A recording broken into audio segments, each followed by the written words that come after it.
Esse título aqui é o título do primeiro capítulo do livro a ser lançado pelo GPMAB, Memória e Método Autobiográfico no Processo de Autoformação Docente. Quem deseja seguir essa linha de pesquisa, essa metodologia, esse capítulo é super importante. Vocês vão entender isso por quê?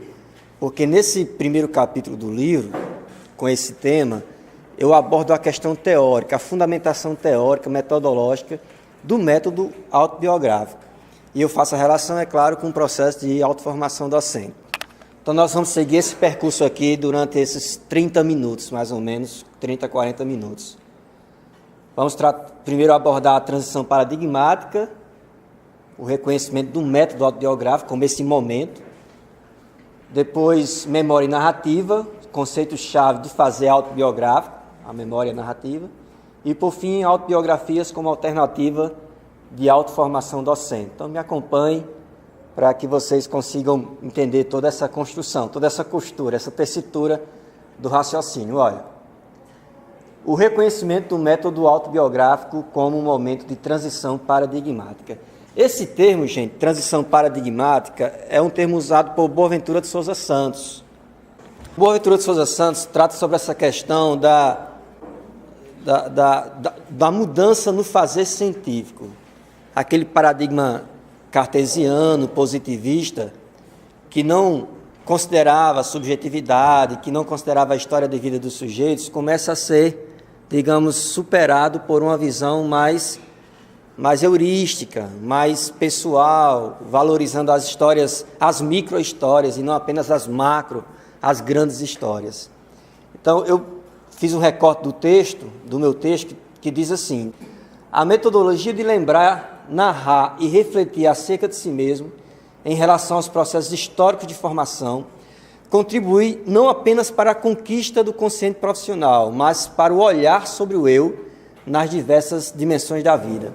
É uma prática investigativa que se acena em busca de uma aproximação das lentes da ciência à vida cotidiana e, principalmente, aos sujeitos que nela transitam e existem. Assim como Nóvoa, entendemos que a utilização contemporânea das abordagens autobiográficas é fruto da insatisfação das ciências sociais em relação ao tipo de saber produzido e da necessidade de uma renovação dos modos de conhecimento científico. A pesquisa ou a metodologia da pesquisa autobiográfica, ela propõe essa transformação na maneira de fazer ciência. E ela nasce, de acordo com o Boaventura de Souza Santos, justamente por causa dessa insatisfação, e de acordo com o Nóvoa também, justamente por causa dessa insatisfação com as ciências sociais, que tinham uma explicação do mundo e das relações de maneira ampla, macro. E esse novo paradigma não, traz a ideia de que existe muitas histórias na história de uma pessoa. Essa é a ideia que a pesquisa autobiográfica traz. Esse rompimento com esse paradigma aqui cartesiano e positivista, essas imagens aqui, está René Descartes e Auguste Comte. Os dois concebiam basicamente o mundo como uma máquina que pode ser controlada, previsível. A ideia de coisificar, quantificar, generalizar, objetivar, naturalizar. Então, era uma ciência dura, que não considerava o sentimento, não considerava a história de vida, a pessoa, apenas o indivíduo como membro de uma sociedade, o indivíduo, e não a pessoa com toda a sua história. A partir da Escola de Chicago, nas discussões sobre o método de pesquisa qualitativa, isso lá no início do século XX, ampliou-se o olhar sobre as relações humanas e sobre o próprio humano. Então, essa Escola de Chicago caracterizava pelo quê? Trabalho de campo sistemático na cidade. Na cidade, ao invés de buscar outros ambientes, se passou também a estudar a própria cidade, os movimentos que existem dentro da cidade. Uso de documentos pessoais, como cartas e diários íntimos. Antes, o que é que se utilizava? Não, só é válido historicamente algo que tenha oficialidade, documentos do governo, livros clássicos. Então, a partir da Escola de Chicago, se passou a considerar outros tipos de documentos, como cartas pessoais e diários íntimos. exploração de diversas fontes documentais, um álbum de fotografia pessoal, é um documento que contribui para o fazer científico, enfim, uma narrativa, uma história contada de geração em geração, mesmo que ela não esteja registrada em nenhum documento oficial, mas ela existe e serve para que nós compreendamos melhor o humano. A cidade como laboratório de pesquisas sociológicas, os temas sociais como conflitos étnicos, as tensões raciais, que antes essas discussões eram praticamente ignoradas, né? Exemplos como comunidades de imigrantes, violência, delinquência juvenil. Então, esses temas aí não faziam parte do fazer historiográfico anteriormente. A própria escola de Chicago, né, era uma escola positivista, era uma escola que se preocupava com as narrativas, aliás, com as histórias oficiais, com os documentos oficiais. E a escola quebrou esse paradigma positivista e começou a ampliar o olhar sobre as pessoas comuns, digamos assim. Já com a Escola dos Análises, lá em 1929, ela se caracterizava basicamente por esses 3 elementos aqui.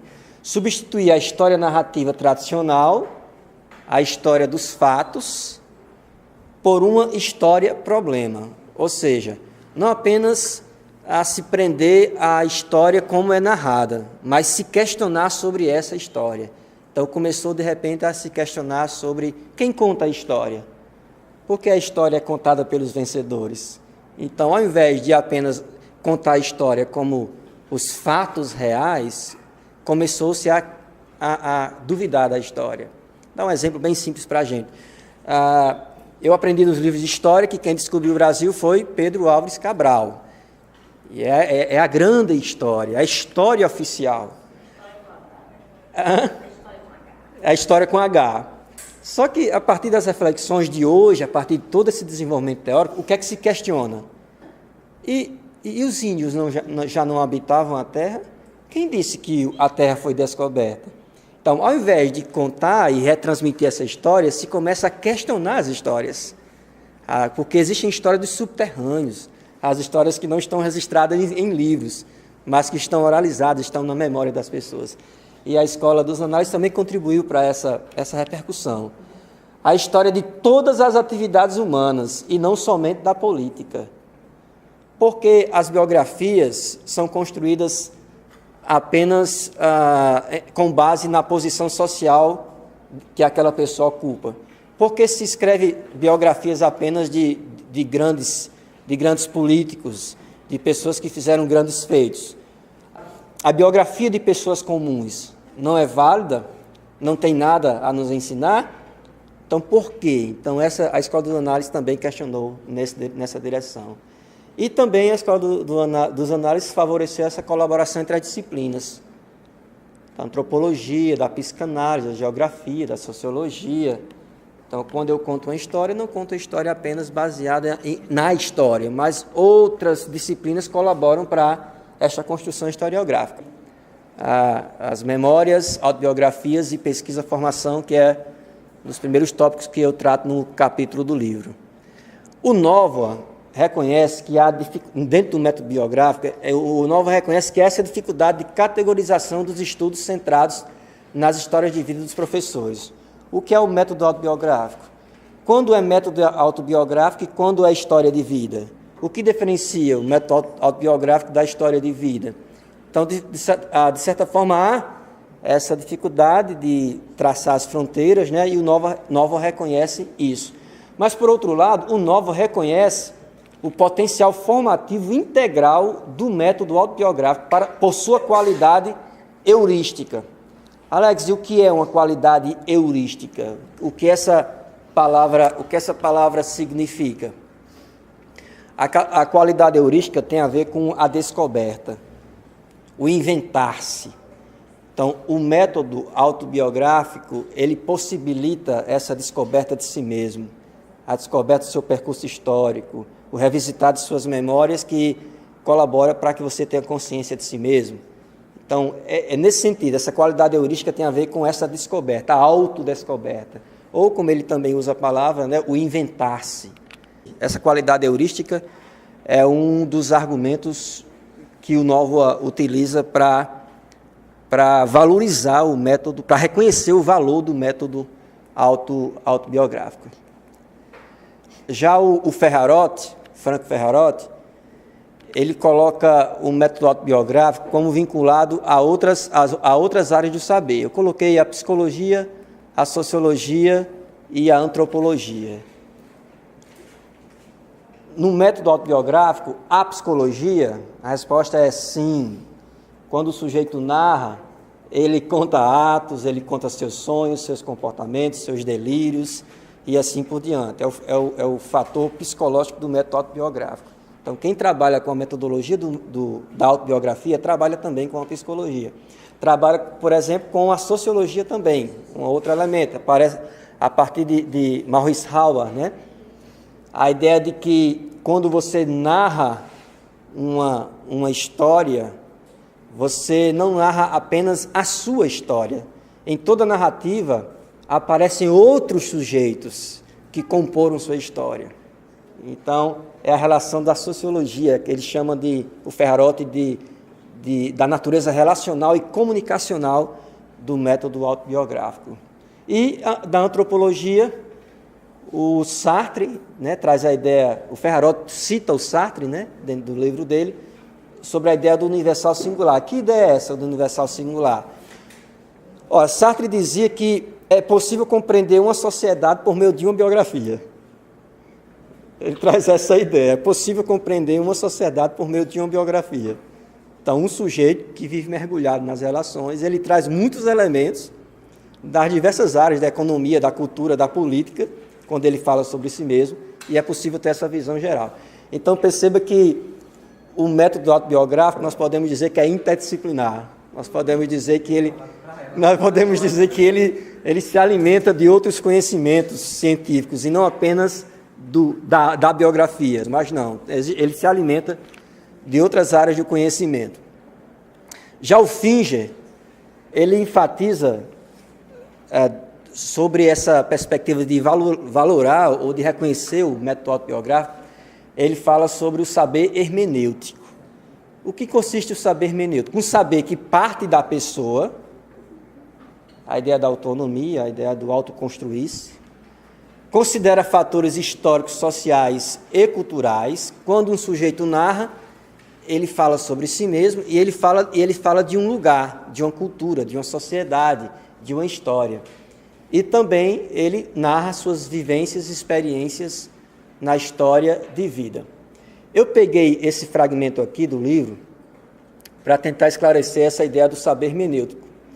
Olha, os conceitos e procedimentos do método autobiográfico e os estudos com história de vida de professores, entendidos aqui como narrativa de formação e autoformação docente e como instrumento de reflexão crítica, corroboram para a construção e a reconstrução da formação contextualizada do professor, por considerar o ponto de vista do sujeito por meio da revisitação de suas memórias, da singularidade das narrativas dos percursos vivenciados e da riqueza subjetiva de suas vozes e práticas.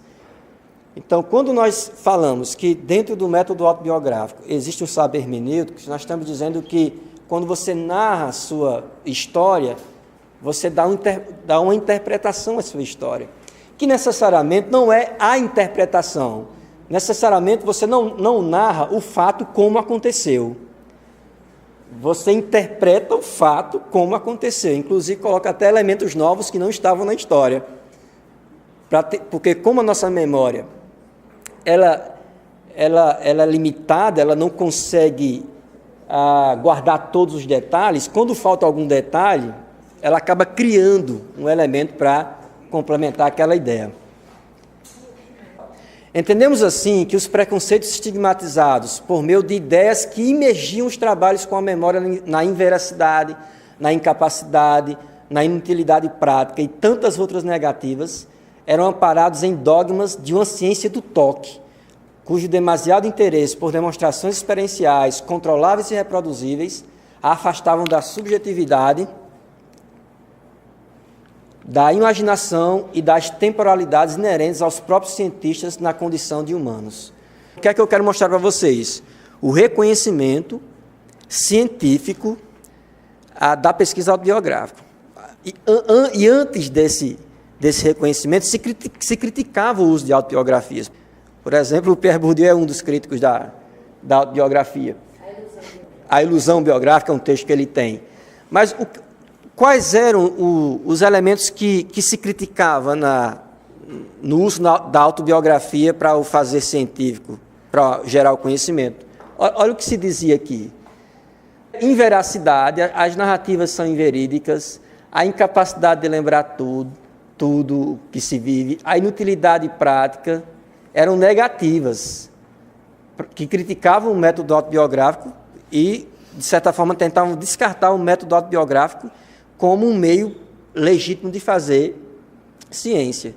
Mas vocês perceberam que não, que quando você vê os argumentos anteriores do Ferrarotti, do Maurice Halber e outros autores, não. Sobre a inveracidade, dá um exemplo aqui, sobre a inveracidade. E quem disse que um outro método mais positivista garante a veracidade dos fatos? Quem diz isso? Sobre a incapacidade. E qual é o método científico que não tem limitações? Sobre a inutilidade prática.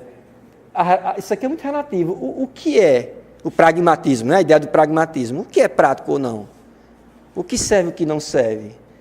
Então, é uma coisa que os autores, Ferrarotti, Finger, Nova, argumentam contra para valorizar justamente essa cientificidade do método. Vamos ao nosso segundo tópico aqui. São 3 tópicos. A memória como recurso de deformação. Vejam aqui. A pesquisa autobiográfica, histórias de vida, biografias, autobiografias, memoriais, não obstante, se utiliza de diversas fontes, tais como narrativas, história oral, fotos, vídeos, filmes, diários, documentos em geral, reconhece-se dependente da memória. Esta é o componente essencial na característica do narrador-narradora com que o pesquisador trabalha para poder reconstruir elementos de análise que possam auxiliá-lo na compreensão de determinado objeto de estudo. Então, se eu quero trabalhar com um método autobiográfico, eu tenho que compreender o que é a memória, o conceito de memória. E, claro, vocês sabem que o conceito de memória ele é polissêmico, né? Existem diversas maneiras de categorizar ou de conceituar a memória. Mas é preciso que quem estuda esse método entenda essa memória a partir de seus autores, né? Vamos lá. Vamos começar com Agostinho aqui, o conceito de Agostinho sobre memória. Antes, veja essas perguntas aqui. O que lembramos? Como fazemos? Que sujeitos estão envolvidos nesse ato? Como a memória serve ao processo de constituição identitária? Como a memória está presente na vida cotidiana individual social? Como ela move as relações intra e interpessoais? O que é a memória? Como ela funciona? Um dos primeiros a escrever sobre a memória foi Agostinho, no seu livro Confissões. Existe também um livro de Jean-Jacques Rousseau, que o título também é Confissões, só que não tem o mesmo senso biográfico como o de Agostinho, né? Então, Agostinho ele escreveu um livro muito conhecido, que Confissões, é um livro interessante para você ler, que ele faz todo uma revisitação da memória da infância até aquele estado atual. É um livro teológico, né? É Agostinho em busca de Deus, querendo lembrar os erros do passado para pedir perdão a Deus no presente. E Agostinho faz toda uma discussão filosófica que contribui para você entender o que é a memória. Com Agostinho, o biografismo da memória ganha relevância para todos aqueles que procuram investigar o humano numa perspectiva pessoal e temporal, considerando a história de vida de um sujeito como conhecimento necessário para compreender suas práticas no presente, sugerir mudanças e reconhecer o processo de formação de competências tanto em nível relacional como intelectual e em tantas outras dimensões, notando as expectativas que o conhecimento de si alimenta para o futuro. Porque a ideia que Agostinho nos faz inferir é a seguinte: se você é capaz de revisitar suas memórias, de compreender sua história de vida, se você é capaz de tomar consciência de todo esse processo, então a tomada de consciência desse processo faz com que você tome decisões para o futuro. e decisões, inclusive, que produzem mudanças e transformações no seu ser. Então, essa é a ideia, que o passado não é descartável, mas que as lembranças do passado servem para você construir o seu presente. Então, Agostinho traz essa ideia, as lembranças pessoais. Já Halber, esse homem aí, o sociólogo, ele nos oferece a compreensão das memórias dos indivíduos como sendo alimentadas continuamente por experiências de outros sujeitos que compartilham lugares, grupos e tempos comuns, ou até mesmo diversos. A comunidade de afeto é o lugar em que, por meio do sentimento de pertencimento, se estabelece a tradição ou conjunto de memórias que unificam o grupo. As relações afetivas fazem o indivíduo capaz de lembrar como um membro do grupo, pois este o insere no seu passado a fim de aprender mentalidades, hábitos e pensamentos comuns. O esquecimento acontece apenas quando o vínculo se esvai na convivência efêmera. Quando ele diz esquecer um período de sua vida é perder contato com aqueles que então nos rodearam. Halber, no seu livro Memória Coletiva, ele traz justamente memória coletiva. Ele traz essa ideia de que toda memória está interligada a outros sujeitos. Quando você conta uma história de sua vida, você nunca fala sobre si, apenas sobre si. Você sempre traz alguém. O professor que eu tive. Minha mãe me dizia aquilo. O namorado que eu tive. E alguém me aconselhou, eu tinha um vizinho. Eu tinha um patrão, eu tinha um colega de trabalho, que ele sempre dizia isso. Então, perceba, a memória é coletiva. Então, você narra sobre si, mas nesse si existem tantos outros que você nem imagina. Então, Halber traz essa ideia da memória coletiva. Já o Paul Ricoeur, ele destaca a questão do esquecimento, que também é um elemento da memória, né? Quando ele diz, lembrar-se é ter uma lembrança ou ir em busca de uma lembrança. Ou seja, você esqueceu algo, alguma informação, alguma vivência, e lembrar significa buscar o esquecido. Um processo que inclui tanto ações voluntárias em busca de imagens, dados, sentimentos, caracterizando uma dimensão pragmática da memória, como fenômenos involuntários que trazem à mente experiências prazerosas, como também traumáticas, rejeitadas pelo consciente, empurradas para a zona do esquecimento do espírito humano. Não tem aquela memória que você não gostaria de tê-la, mas ela vem. E o fato de relembrar algumas memórias purgação não, memórias... As reminiscências, aquilo que de repente lhe traz dor, lhe traz angústia, uma situação que você não gostaria de lembrar, mas como diz o Paul Ricoeur, elas aparecem como fenômenos involuntários. Estão dentro de você, estão no seu consciente, você tenta reprimir essas memórias, mas elas estão lá. Por que continuam os estudos da memória-formação? Eu usei o Catrógra para responder, o Fernando Catrógra, para responder essa questão aí. Em nosso entendimento, a persistência dos estudos da memória no tempo é uma pista significativa para evidenciar que nem mesmo os vícios alimentados pela filosofia do descartável da era da informação conseguiram suplantar sua importância. As sociedades amnésicas, as sociedades que esquecem pessoas que deveriam ser inesquecíveis, né? E eventos que deveriam ser inesquecíveis. Ele coloca essas sociedades amnésicas como consequência do modo atual, como o homem vive o tempo, contrapondo-se à recordação e à esperança, e centrado na descontinuidade, na pluralidade, no culto ao momentâneo e na perda da relevância do rito como força criativa dos laços sociais. Essas memórias não implicam na extinção da memória, mas, por ser ato de abertura cordial ao outro, o que deve ser evitado é o ensimesmamento. O Catrógra traz a seguinte ideia, que nós vivemos em uma sociedade amnésica. Os laços são frágeis. As memórias dessa sociedade, elas são fragmentadas e elas são, como é que eu posso dizer, fragilizadas, a palavra é essa mesmo. Memória fragilizada.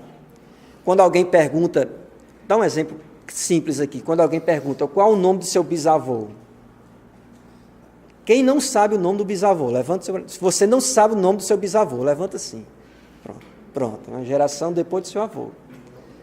É a sociedade amnésica, né? A sociedade que corta os laços a partir do esquecimento, né?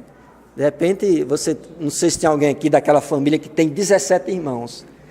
Aí você pergunta se eu sei o nome de todos eles. Eu sei até a ordem de quando cada um nasceu. Aí hoje, na verdade, nós podemos dizer, não me lembro de todos eles. Conheço alguns. É uma sociedade amnésica que tem perdido, né, esses laços. Em se tratando de vida de professores aqui, porque a minha pesquisa no mestrado foi justamente focado na formação de professores, a dinâmica que enriquece o processo de recordar ou recontar-se constitui um recurso formativo que provoca o repisar e o refazer de imagens, ideias, lugares, pessoas, sensações, sentimentos, identificações, conhecimentos, leituras, enfrentamentos, recursos, silêncios, perspectivas e tantos outros aspectos que configuram as lembranças de experiências educacionais protagonizadas pelos docentes. Nilda Alves, ela diz: o professor que um dia tivemos reaparece no professor que somos. O professor que um dia tivemos reaparece no professor que somos. Me lembrei agora que, em uma das entrevistas da pesquisa do mestrado, a professora disse que gostava muito de usar aquela estratégia do 5. Os alunos estavam bem agitados, aí ela fazia 5, 4, 3, 2, e os alunos começavam a sentar. E eu perguntei a ela, né, de onde ela aprendeu. Como foi que você descobriu? Porque não foi na faculdade de pedagogia que você aprendeu isso. Eu disse, não sei, Alex. Não sei. Aí, quando foi na outra entrevista, Alex, lembrei daquela pergunta que você fez, onde foi que eu aprendi a usar a técnica do 5. Eu tinha uma professora, quando eu era criança, ela fazia isso comigo. E eu não sei porquê, no momento que eu vi a sala solta, os meninos gritando, agitados, não sei porquê isso me veio como solução. Então, o professor que um dia tivemos reaparece no professor que somos. Então, a memória também forma a nossa profissionalidade. O Tardif, eu não coloquei aí, não usei o Tardif nesse capítulo, mas o Tardif também fala sobre isso, né? Que você tem os saberes experienciais da vida escolar e você, de repente, você estuda o quê? 9 anos de ensino fundamental, você pega mais 2, 11, vamos lá, 15 anos até entrar na universidade, 17 anos mais ou menos, vamos lá. Aí você passa pelos 4 anos de formação docente, na licenciatura. Mas esses 4 anos, o Tardif reconhece isso, não são suficientes para, digamos, eliminar de vocês, nem precisa eliminar, mas para extinguir em vocês as práticas que você aprendeu enquanto aluno. Porque nós aprendemos a ser professores quando alunos. Ou seja, o nosso primeiro modelo de docência foram nossos professores. Nós fazemos aquela reflexão teórica, prática nos estágios durante toda a graduação, mas aquela herança, aquelas reminiscências, memórias ainda estão dentro de nós e elas nos configuram na profissão.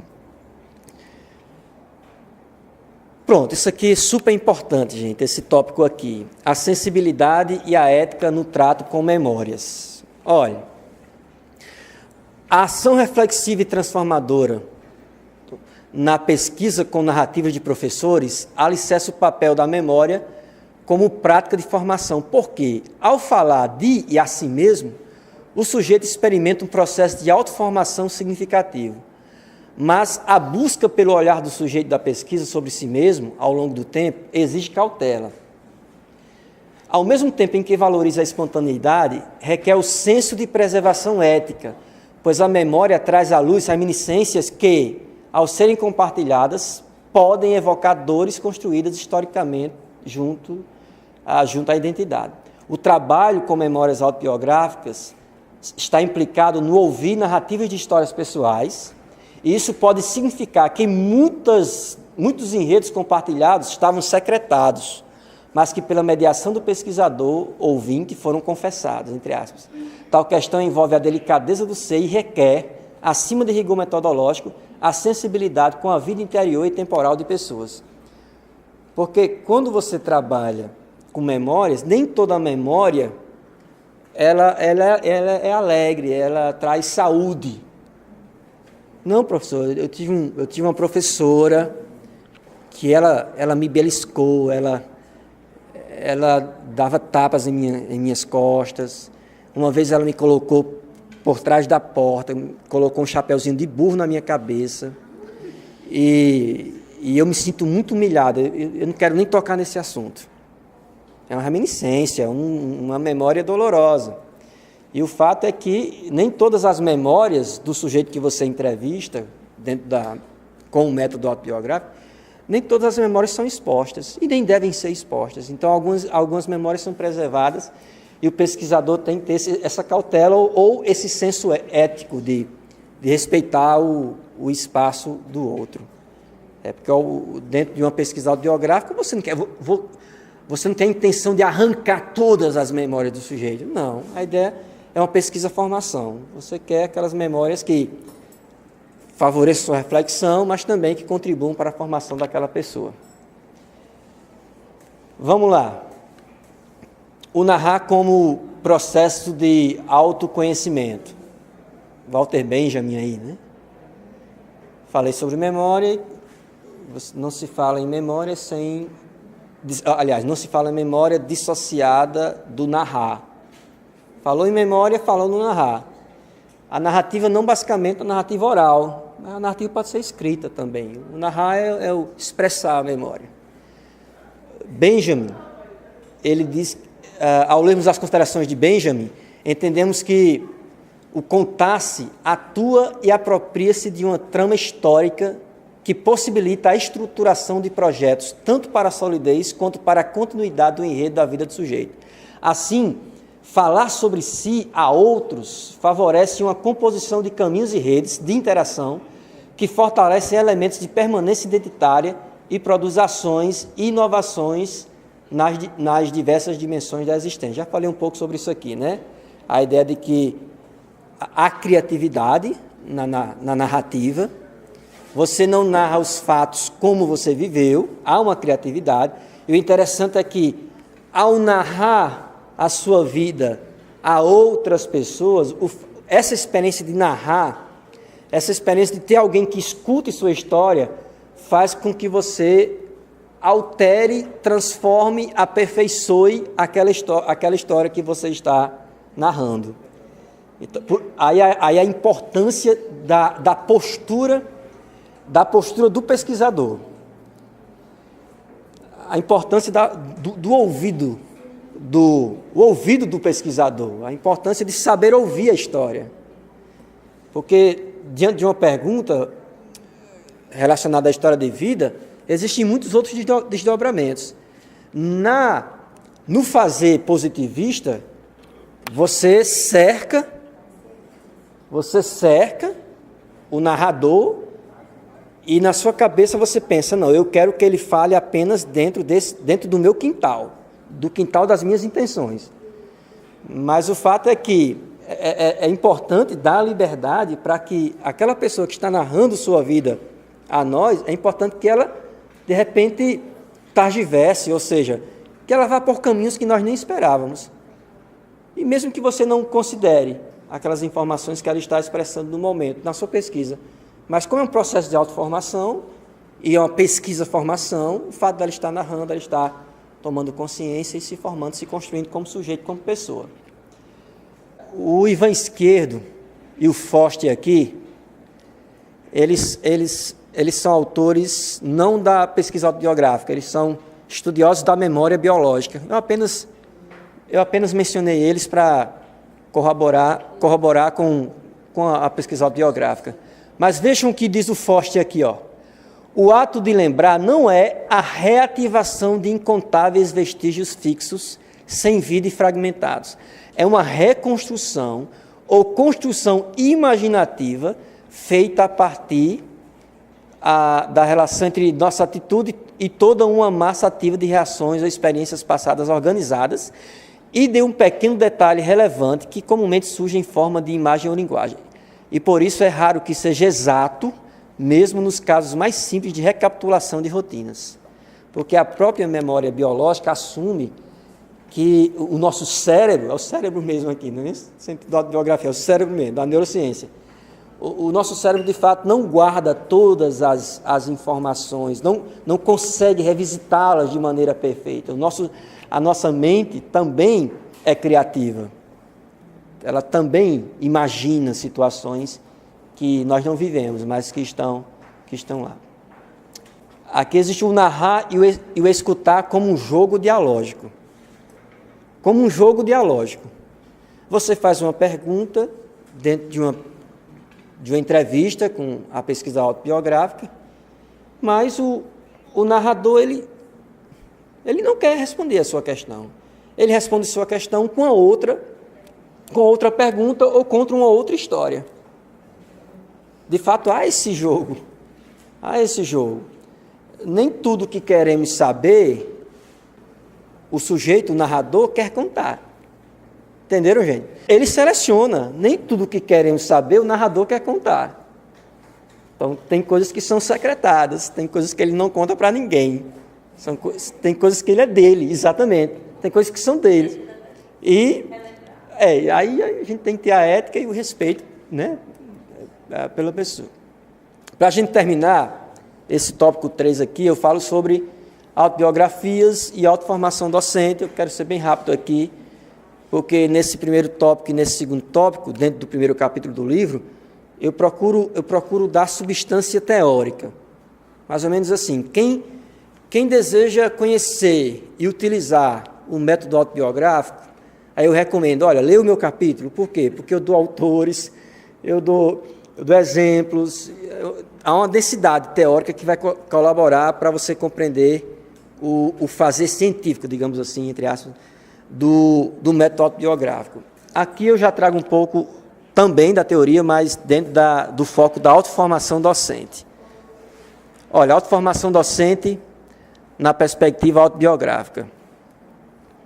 Aí entra o Gaston Pinault, e ele fala sobre essas 3 dimensões formativas dentro do método autobiográfico.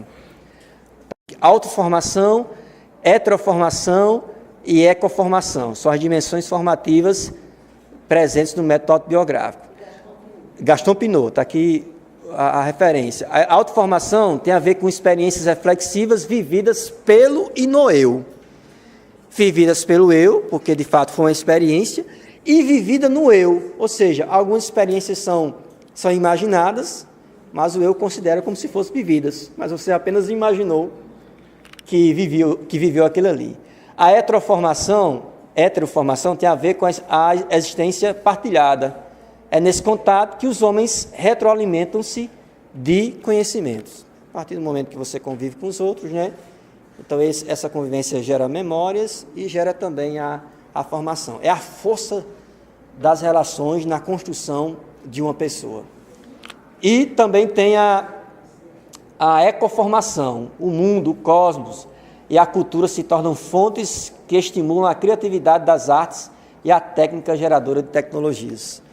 Então, se eu tenho uma história de vida no campo, na cidade, na periferia, se eu tenho uma história de vida vivida no litoral, na colônia de pescadores, então, esse ambiente onde eu vivi, ele também favorece para a construção de meus pensamentos, sentimentos, toda a minha subjetividade.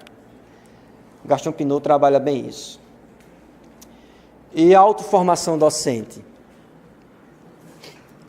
Eu trato aqui, dentro do livro, desse tema autoformação docente, destacando a importância de você, como diz a passagem, de você tomar consciência do seu processo formativo. Como me tornei o professor que sou, ou o profissional que sou? Aí é uma questão de autoformação, de você ter consciência de todo o processo. Por que tenho rejeição a tecnologias? Por que sou um professor mais apegado ao método tradicional de ensino? Ou por que trato meus alunos com essa dimensão, ou com esse nível de relacionamento, de frio ou estreito. Então, como me tornei o professor que sou? É um processo de autoformação. Para que você tenha aí essa consciência desse processo, é preciso que você tenha o quê? A intimidade com o próprio percurso formativo. Essa intimidade possibilita uma maior clareza acerca das imagens, valores e sentimentos constituídos e aprendidos em diversos espaços de aprendizagem, lugares de interação com outros sujeitos históricos que, por meio da revisitação deliberada de memórias educacionais, são reconhecidos como mestres em nossas vidas. Então, nós tivemos muitos mestres em nossas vidas, além dos professores. Eu coloquei aqui, quando pensamos nesses mestres, a memória evoca os pais, avós, irmãos, sacerdotes, treinadores, colegas de classe, professores. Na intensidade das relações interpessoais, cada um deles contribui com posturas, princípios e estratégias internalizadas, muitas vezes de forma involuntária. A autoformação, por meio de narrativa de si, traz para fora esses ensinamentos de modo que a sua apropriação pelo sujeito possibilite desenvolvê-los, reavaliá-los ou transformá-los. Eu vou pegar o exemplo lá que eu dei inicialmente, a professora que usava o método dos 5. Então, de repente, ela diz assim, não, Alex, eu usava essa estratégia, mas eu percebi que é uma estratégia muito condicionadora, muito behaviorista. Eu acho que não é legal condicionar as crianças 5, 4, 3, 2, 1, para que elas fiquem quietas. Eu pensei, refleti e eu decidi mudar. Ou seja, a tomada de consciência dos processos formativos possibilita mudanças e transformações nas suas práticas profissionais pessoais hoje. Então, você toma consciência do porquê você faz o que faz, porquê você age como age, porquê você pensa como pensa, e a partir dessa tomada de consciência, ou você pode ratificar esse seu comportamento e dizer, eu acho interessante porque foi uma tradição herdada, ou senão você pode dizer, não, realmente eu tomei consciência desse processo e percebo que não é bom. Essa postura não é boa para as minhas relações profissionais pessoais, por isso vou precisar mudar algumas coisas. A descoberta da singularidade dos percursos de formação é outro momento proporcionado por estas pesquisas de primor formativo. Ora, cada percurso de vida é singular. Cada pessoa é singular, cada história é singular. A sua história é a sua história. A maneira como você tece ela, a maneira como você costura, organiza, é a sua história, é singular. Então, não há como fazer com que as histórias se repitam ipsiliteris, ou seja, literalmente, não. Cada percurso é singular. E cada pessoa é uma pessoa, e trazendo para a questão docente, cada professor é um professor. Ele traz heranças de outros mestres da vida, mas ele não absorve totalmente, integralmente essas heranças. Ele constrói, ele seleciona e decide ser o que é ou o que deseja ser, né, como profissional. Pronto, para a gente concluir aqui. Compreendemos que, à medida que conhecemos o valor epistemológico e formativo da memória, reconhecemos o quanto a indiferença a seus processos pode limitar a vida de uma pessoa e, consequentemente, de um profissional. Por outro lado, também consideramos o quanto a consciência de que o passado atua no presente, muitas vezes de modo silencioso, outras vezes gritante e sutil, amplia o olhar sobre si mesmo, possibilitando o refazer de concepções, práticas e valores que permeiam o campo pessoal profissional, gerando um enriquecimento simbólico capaz de gerar fortalecimento interior para a renovação de práticas sociais e da própria vida. Então, perceba, todo esse processo de rememoração, ele lhe dá recursos para a sua transformação, sua mudança como pessoa, e no meu foco aqui, que foi a formação docente, como professor. A partir do momento que você toma consciência de todo esse percurso, dos mestres que estiverem em sua vida, dos ambientes que você viveu, das reminiscências, das lembranças dolorosas ou prazerosas, das estratégias que foram internalizadas, Quando você toma consciência desse processo, essa tomada de consciência possibilita esse renovar do profissional que você é e até mesmo da pessoa que você é. Então é isso, gente. Aqui algumas bibliografias que eu coloquei, são várias, e eu espero que vocês tenham compreendido. Se não tiverem compreendido, vão ler o capítulo do livro e podem fazer algum questionamento agora, tá bom? Obrigado pela atenção.